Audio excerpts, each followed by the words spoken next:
गरीब चाची के घर अमीर भतीजी लाई इफ्तारी। या अल्लाह, आज तो इस कमबख्त चूल्हे ने नाक में दम कर दिया है। ऐसा लग रहा है जैसे चूल्हा ना होकर धुएं की चिमनी हो।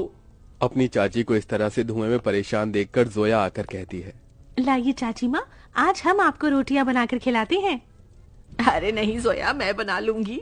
मैं नहीं चाहती कि इस चूल्हे के धुएं से मेरी हूर सी भतीजी का चेहरा काला पड़े। इतने में जोया का चाचा अनवर सिर से पांव तक मिट्टी में सना हुआ घर लौट आता है। उसके हाथों में एक छोटी सी थैली थी जिससे चाशनी टपक रही थी। उफ, अरे थैली में से ये क्या टपक रहा है? अरे माफ करना बेगम, मैं तो भूल गया था। मैं जोया बिटिया के लिए उसके मनपसंद की रस भरी इमरती लाया हूँ। इमरती का नाम सुनते ही 24 साल की जोया किसी बच्चे की तरह उतावली जताते हुए बोली, क्या सचमुच चाचा जान, आप मेरी मनपसंद की इमरती लाए हैं? मेरे मुंह में तो पानी आने वाला था, मगर मैंने किसी तरह खुद को रोक लिया। हम सब साथ में इसे इफ्तार में खाएंगे। अरे नहीं बिटिया, मैं जरा सी ही इमरती लाया हूँ, तू खा ले। मुझे और तेरी चाची को मीठे से खास मोहब्बत नहीं है ना बेगम? जी बेशक। असल में इमरती खाने का मरियम और अनवर का भी बड़ा मन था, मगर दोनों अपना मन मार लेते हैं। बचपन की दुर्घटना में जोया के माता पिता स्वर्ग से धार गई, जिसके बाद से जोया के चाचा चाची ने उसे अपनी बेटी की तरह पाला पोसा। उसके प्यार में कोई कमी न हो, इसलिए दोनों ने खुद की अपनी औलाद भी नहीं की। अनवर की माली हालत कुछ ज्यादा खास अच्छी नहीं थी। बस उसके पुश्तों का छोड़ा गया सालों पुराना एक कमरे का कच्चा घर और खेती करने के लिए जमीन का एक छोटा सा हिस्सा, जिस पर थोड़ी बहुत खेती करके जैसे तैसे 2 वक्त की रोटी का गुजारा चल रहा था। या खुदा, कढ़ाई में जरा सी सब्जी है। खैर, नमक प्याज रोटी से ही इफ्तार कर लेंगे। सब्जी सोया को दे देती हूँ। मरियम 3 थाली लगा ले आती है। अरे ये क्या, चाची माँ मेरी थाली में सब्जी, आप दोनों क्या खाएंगे? तभी अनवर अपने गमों को छुपाता हुआ झूठी मुस्कुराहट से बोला, अरे सब्जी की क्या जरूरत, आज तो मैं नून तिल से रोटी ही चटकारे लेकर खाऊंगा। ये कहते हुए गरीब अनवर नमक तेल लगी रोटी काट काट कर खाने लगता है। अपनी गरीब चाचा चाची का ऐसा दुख देखकर जोया का कलेजा कचोट पड़ता है। वो रो पड़ती है। चाची माँ, चाचा जान, चलिए इन सब्जी में से खाइए। अरे इतनी थोड़ी खाऊंगी मैं।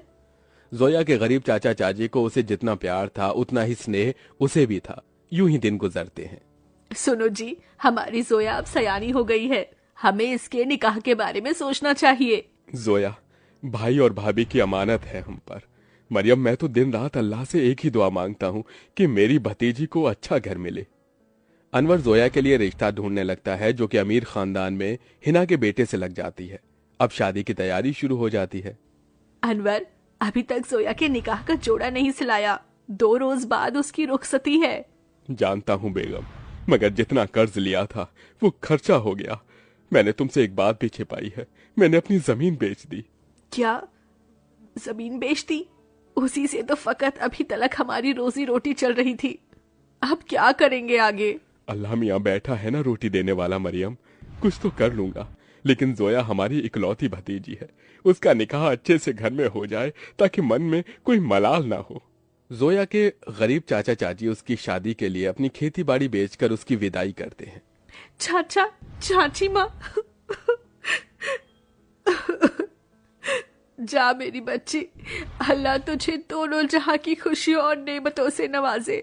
जोया अपने गरीब चाचा चाची के घर को छोड़कर अपने अमीर ससुराल में आ जाती है, जहां उसके सास ससुर नंद जेठानी से भरा पूरा परिवार मिलता है, जहां सास हिना उसका स्वागत करती है। माशा अल्लाह, कितनी खूबसूरत बीवी है हमारे मुराद की। एकदम सही फरमाया आपने अम्मी, भाई की तो किस्मत खुल गई। चलो देवरानी जी, हम तुम्हें तुम्हारा कमरा दिखाते हैं। जोया की जेठानी आलिया उसे कमरे में ले आती है, जो कि बहुत ही बड़ा और आलीशान था। वल्ला, इस कमरे से भी छोटा तो हमारे चाचा चाची माँ का घर था। यहाँ तो हर शान और शौकत है। अगले दिन जोया नहा धोकर पहली रसोई करने आती है। अस्सलाम वालेकुम अबू जान। खुश रहो बहू बेगम। अम्मी जान, खाने में क्या बनाना है? अरे बहू, तुम क्यों खाना बनाओगी? उसके लिए नौकर चाकर है ना, मगर हम सभी तुम्हारे हाथों का शाही टुकड़ा खाना चाहेंगे। जी अच्छा। जोया जैसे ससुराल के ऐशो आराम भरे किचन में कदम रखती है तो नम आंखों से निहारती रह जाती है। उसकी आंखों के आगे अपनी चाची का धुएं में चूल्हा फूंकना याद आ जाता है। या खुदा, हमारा ससुराल कितना रईस है। ऐसा लग रहा है जैसे हम किसी जन्नत में आ गए हैं। मगर हमारी गरीब चाची माँ आज भी गीली लकड़ियों से चूल्हा चलाती होंगी। आंखों ही आंखों में जोया का उसके ससुराल में 1 साल गुजर जाता है और रमजान का महीना शुरू हो जाता है, जहां वो अपने अमीर ससुराल वालों के साथ दावतों भरी दस्तरखान पर बहुत कुछ खाती है, तो वहीं उसके गरीब चाचा चाची के हालत गरीब बदहाली में कट रहे थे। अरे क्या हुआ मरियम बेगम, अभी तक खाना नहीं लाई? मैं वजू करके कब का बैठा हुआ हूँ। जी लाई। मरियम कुछ रोटियां रखकर नमक मिर्च के साथ लाती है। जी बस यही है खाने में, रूखा सूखा है खाने में। जाने अल्लाह हमारे दिन कब बदलेगा। बाकी दिन भी रूखा सूखा खाते हैं और रोजे में भी रूखा सूखा खाकर काटना पड़ रहा है। मरियम, अल्लाह ने जो दिया है उसे सिर माथे लगाकर खाओ। बेचारे गरीब शौहर बेगम एक दूसरे को निवाला खिलाकर गम बांटते हैं। कंगाली इतनी थी कि दोनों पानी से सहरी करके भूखे पेट कड़ी धूप में भट्टी पर काम करते हैं और यूं ही दिन गुजरते गए। बेगम, अल्लाह के करम से इतने पैसे जुड़ गए, कल जोया के ससुराल इफ्तार दे आते हैं। दोनों खुद पर दुख उठाकर जोया और उसके ससुराल वालों के लिए कपड़े, फल, मिठाई के साथ इफ्तार लेके जाते हैं। अरे समधी साईं, आप दोनों? वालेकुम अस्सलाम समधी जी, ये आप सबके लिए हमारी ओर से इफ्तार का छोटा सा नजराना। तभी महंगा सा जोड़ा पहने हुए जोया आकर अपने चाचा चाची के गले लग गई। उसकी आंखों से आंसू छलक पड़े। चाची माँ, चाचा जी, कैसे हैं आप? गरीबी और गमों भरे हालातों को छुपाते हुए दोनों झूठ बोलते हैं। हम अच्छे से हैं। अरे बच्ची, तू खुश तो है? जी चाचा, मैं बहुत खुश हूँ। यहाँ सभी हमारे साथ बहुत ही अच्छे से प्यार मोहब्बत से रहते हैं। अल्लाह का शुक्र है जो तुझे इतना मोहब्बत भरा ससुराल मिला है। अच्छा, अब इजाजत दीजिए। अरे भाईजान, अभी तो आए हैं, अभी ही जा रहे हैं। थोड़ी देर में इफ्तार का समय हो जाएगा। इफ्तार की दावत खाकर जाइएगा। नहीं आपा, हमारे यहाँ बेटी के ससुराल का पानी भी नहीं पीते। हम चलते हैं, अल्लाह हाफिज। उनके जाने के बाद जोया की नंद ने कहा, अम्मी, आपने गौर फरमाया भाभी जान के चाचा चाची काफी कमजोर से लग रहे थे और कुछ परेशान भी थे। नाजिमा, लाजमी है कि वो कुछ परेशानी में है। बहू, तेरे चाचा चाची बहुत ही खुददार हैं। ऐसे तो वो हमारी मदद लेंगे नहीं। एक काम कर, तू भी उनके लिए इफ्तारी लेके जा, इन्हें अच्छा लगेगा। जोया के ससुराल वाले बहुत ही खुशियों के साथ उसके गरीब चाचा चाची के लिए इफ्तार की तैयारी में टोकरे भर फल, मिठाइयाँ, बहुत सी चीजें करते हैं।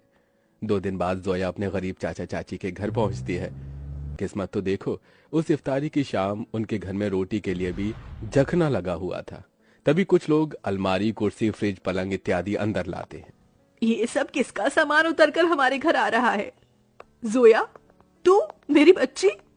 अस्सलाम वालेकुम चाची माँ, क्या बात है? इफ्तार का समय हो गया और आप दोनों ऐसे बैठे हैं? हम इफ्तार करने ही जा रहे थे। तो चलिए, मैं थाली लगा कर लाती हूँ। हम तीनों चाचा चाची भतीजी एक साथ इफ्तार करेंगे। जोया जैसे ही चूल्हे के पास जाकर देखती है तो सारे बर्तन खाली पड़े होते हैं। ये देखकर उसकी आंखों से आंसू गिरने लगते हैं। चाचा चाची, इस घर से मेरी रुखसती क्या हुई? आप दोनों ने मुझे इतना पराया कर दिया कि ये तक भी ना बताया कि आप दोनों किन हालातों से गुजर रहे हैं। मेरी बच्ची, इस घर में क्या तूने कम गमजादगी उठाई थी? चाचा चाची माँ, आप दोनों ने भी तो मेरे लिए कितनी कुर्बानी दी, कितनी मेहनत मशक्कत की और मुझे शहजादी जैसा पाला पोसा। अब मेरी बारी है। इसके बाद जोया खुद अपने हाथों से इफ्तार में बहुत कुछ बनाती है। इफ्तार की दावत देखकर उसके चाचा चाची पेट भरकर खाते हैं। आज एक अरसे बाद ऐसी इफ्तारी नसीब हुई है, वरना तो सालों से गरीबी में रूखे सूखे से रमजान के रोजे कट रहे थे। मैं यहाँ आप दोनों को सिर्फ इफ्तार देने नहीं आई, बल्कि ईद पर आपको मेरे यहाँ आना है और ये अम्मी अब्बू का हुक्म है। हम आएंगे बिटिया, जरूर आएंगे। जोया के गरीब चाचा चाची ईद के दिन उसके घर आते हैं, जहां उनका खूब स्वागत होता है और सभी साथ मिलजुल कर ईद मनाते हैं।